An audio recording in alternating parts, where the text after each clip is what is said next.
تو مچھلی کو قرار پانی میں ملتا ہے، اسی طرح مومن کو قرار مسجد میں ملتا ہے۔ سبحان اللہ۔ جس طرح مچھلی کو پانی سے نکال دیا جائے تڑپ تڑپ کے مر جاتی ہے، اسی طرح مومن اگر مسجد سے جدا ہو جائے تو تڑپ تڑپ کے مر جاتا ہے۔ آج ہمارا دل مر گیا، ہمارا سماج مر گیا، آج ہمارا سب کچھ لٹ گیا، اس لیے کہ چوک پیارا ہے، چوراہا پیارا ہے، چوپال پیارا ہے، پارلیمنٹ پیارا ہے، اسمبلی پیاری ہے، صاحب جن سبھائیں پیاری ہیں، مگر جو سب سے زیادہ اللہ کو پیاری چیز ہے وہ مسجد ہی پیاری ہے۔ اور جو چیز اللہ کے نزدیک سب سے زیادہ انپلیزنٹ ہے وہ ہے وَأَبْغَضُ الْبِلَادِ إِلَى اللَّهِ تَعَالَى أَسْوَاقُهَا، اللہ کے نزدیک سب سے زیادہ مبغوض اور سب سے زیادہ ناپسند جو چیز ہے وہ بازار ہے، وہ مارکیٹ ہے۔ لیکن آج ہمیں مارکیٹ ہی سب سے زیادہ پسند ہے، تو مسجد سب سے بہترین جگہ ہے۔ تو جہاں مسجد کی بات ہوتی ہو، جہاں مسجد کا چرچا ہوتا ہو، وہ جگہ بھی اللہ کے نزدیک بہت پیاری ہوتی ہے۔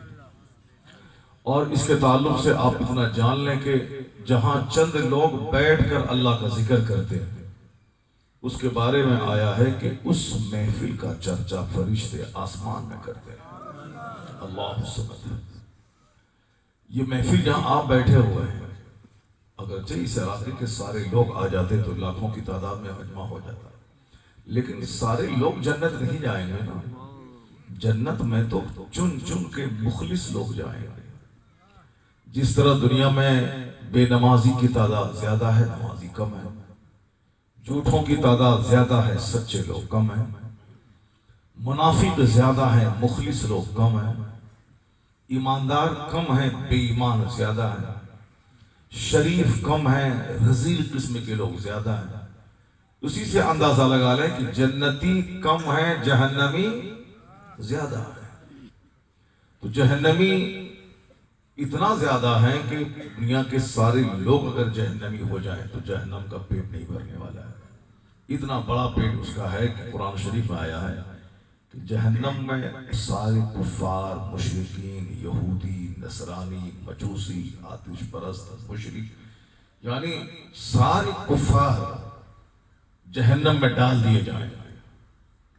اس کے بعد بھی جب جہنم سے پوچھا جائے گا حلیم تلاتی، جہنم کیا تو بھر گیا؟ تو جہنم بولے گا حل من مزید، کیا کوئی اور بچ رہا ہے کیا؟ اللہ سبحانہ۔ اتنا بڑا پیٹ ہے اس کا۔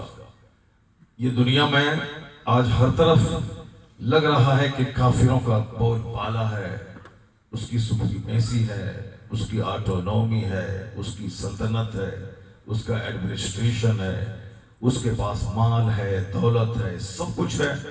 بہت سارے مسلمان ان کا دبدبہ، رعب سب دیکھ کے مایوس ہو جاتے ہیں۔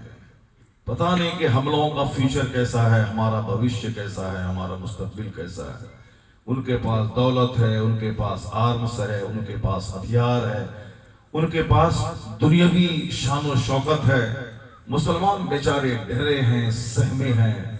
مسلمان ان کے مقابلے میں غریب بھی ہیں، ان کے مقابلے میں حکومت سے دور بھی ہیں۔ ہندوستان میں، امریکہ میں، فرانس میں، جرمنی میں، ہالینڈ میں، جو دنیا کا ڈیولپ خطہ ہے، وہاں انہیں کافروں کا بول بالا ہے۔ اس میں بہت سارے مسلمانوں کا دماغ نروس ہو جاتا ہے، لوگ پریشان ہو جاتے ہیں۔ یہ وہی پریشان ہوتے ہیں جو قرآن نہیں پڑھتا ہے، اخبار پڑھتا ہے۔ وہی مسلمان پریشان ہوتے ہیں جو عالموں کی صحبت میں کم رہتے ہیں، چوروں، لچوں، لفنگوں، کرکٹر کی صحبت میں زیادہ رہتے ہیں۔ انہی کا دماغ پریشان ہوگا اور وہی پریشان ہوں گے، مگر جو قرآن پڑھتا ہے وہ کبھی پریشان نہیں ہوگا، چونکہ ہر درد کا علاج قرآن کریم میں موجود ہے، ہر سوال کا جواب قرآن کریم میں موجود ہے، سارے پرابلمز کا سولیوشن قرآن کریم میں موجود ہے۔ کوئی پڑھ کے تو دکھائے۔ ہمارے لوگ پڑھتے نہیں ہیں، اس لیے ان کے ہاتھوں میں اخبار ہے، دی ٹائمز آف انڈیا ہے، دینک جاگرن ہے، ہندوستان ہے، بھاسکر ہے، یہ سارے اخبار ان کے ہاتھ میں ہیں، قرآن ہی نہیں ہے۔ قرآن کریم کو پڑھنے والا ایک شخص یورپ کا دانشور تھا، وہ دانشور کہتا ہے کہ he must be called the savior of humanity if a man like him were to assume the dictatorship of the modern world. He must succeed in solving its problems as much needed peace and happiness. یہ کہنے والا کوئی پیر صاحب نہیں ہے، یہ کہنے والا کوئی باپو نہیں ہے گجرات کا، یہ کہنے والا کوئی بہار کا شیخ نہیں ہے، یہ کہنے والا کوئی ہندوستان کا بہت بڑا عالم نہیں ہے، یہ کہنے والا وہ ہے جو پیدا ہوا یورپ میں اور جن کی کتابیں چلتی ہیں ہندوستان کی ساری یونیورسٹیز میں۔ جو لوگ بھی انگلش لٹریچر پڑھتے ہیں وہ جارج برنارڈ شاہ کو جانتے ہیں۔ جارج برنارڈ شاہ بہت بڑے ادیب، بہت بڑے ڈراماٹسٹ، انگلینڈ میں پیدا ہوئے۔ پوری دنیا کی جہاں بھی یونیورسٹیز ہیں جہاں انگلش لٹریچر پڑھائی جاتی ہے وہاں برنارڈ شاہ کی کتابیں ضرور پڑھائی جاتی ہیں۔ اتنا بڑا پڑھا لکھا آدمی کرسچن ہے، بہت بڑا تعلیم یافتہ آدمی۔ وہ کہتا ہے کہ اسلام کے پیغمبر محمد عربی علیہ السلام وہ صرف مسلمانوں کے محافظ کا نام نہیں ہے، وہ تو مانوتا کے رکشک کا نام ہے۔ سبحان اللہ، ذرا زور سے بولے سبحان اللہ۔ سبحان اللہ، سبحان اللہ۔ کیا بولتا ہے وہ ہندوستان کا کم پڑھا لکھا آدمی اگر میرے پیغمبر کے خلاف بولتا ہو جیسے وہ دلی کا ایک پاکھنڈی بولتا ہے، مگر اس کو حضور کے خلاف بولتا ہے، مگر یہ پاکھنڈی جو ٹھیک سے ہندی نہیں اس کو آتی ہے، ٹھیک سے گجراتی نہیں آتی ہے، ٹھیک سے وہ انگریزی نہیں جانتا ہے، مگر وہ غیر مسلموں کو الو بنا کے اپنی روٹی سیکتا ہے، جانتا ہے کہ ان کے پاس کوئی ہنر تو ہے نہیں کہ وہ ہنر کا مظاہرہ کر کے تو پیسہ کما لے۔ ایک ہی ہنر ہے، اسلام کو گالی دینا ہے اور اپنے لوگوں کے نزدیک ہیرو بن جانا ہے، پھر دو روٹی کمانا ہے اور کھانا ہے۔ تو اب اس سے اچھا سودا اس کے لیے کیا ہے؟ مسلمانوں کو گالی دو، اسلام کے پیغمبر کی توہین کرو اور اپنے گروپ میں ہیرو بن جاؤ، اور پھر اس کو سکے پہ تول رہا ہے اور اس پاکھنڈی اور کم پڑھے لکھے آدمی کو ہیرو بنا دیا ہے۔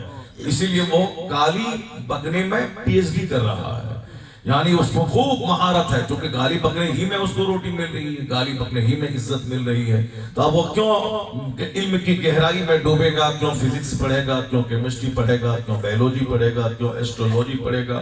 کیوں ایسٹرونومی پڑھے گا؟ کیوں لٹریچر پڑھے گا؟ کیوں سائنس پڑھے گا؟ کیوں ڈیپتھ میں جائے گا؟ کیوں ریسرچ کرے گا؟ کیوں ریفلیکشن سے کام لے گا؟ کیوں دماغ جلا جلا کے نئی نئی معلومات حاصل کرے گا؟ یہاں تو گالی دینے ہی میں ہیرو بنا ہوا ہے۔ اب اسی لیے آسان کام کر رہا، تو اس پاکھنڈیز کو نہ دیکھا جائے کہ یورپ کا وہ دانشور جو ہزاروں کالجز میں جن کی کتابیں پڑھائی جاتی ہیں وہ کتنا بڑا پڑھا لکھا آدمی، وہ کیا کہتا ہے؟ اسلام کے پیغمبر صرف مسلمانوں کے مسیحا نہیں ہیں، وہ تو انسانیت کے محافظ ہیں۔ اللہ صمد، وہ تو مانوتا کے رکشک ہیں۔ کہتے ہیں if a man like him were to assume the dictatorship of the modern world، وہ اپنے حساب سے کہتے ہیں کہ اگر کوئی شخص محمد عربی کو اپنا رہنما مان لے، یعنی صاف لفظوں میں دنیا اگر محمد عربی کو اپنا رہنما تسلیم کر لے تو سارے مسائل کا حل کر آئے گا اور یہ دنیا جنت کا ایک ٹکڑا بن جائے گا۔ سبحان اللہ، سبحان اللہ۔ یعنی جو نیڈیڈ پیس اینڈ ہیپینس ہے، جو پیس یعنی امن جو ہمیں چاہیے، وہ امن و سکون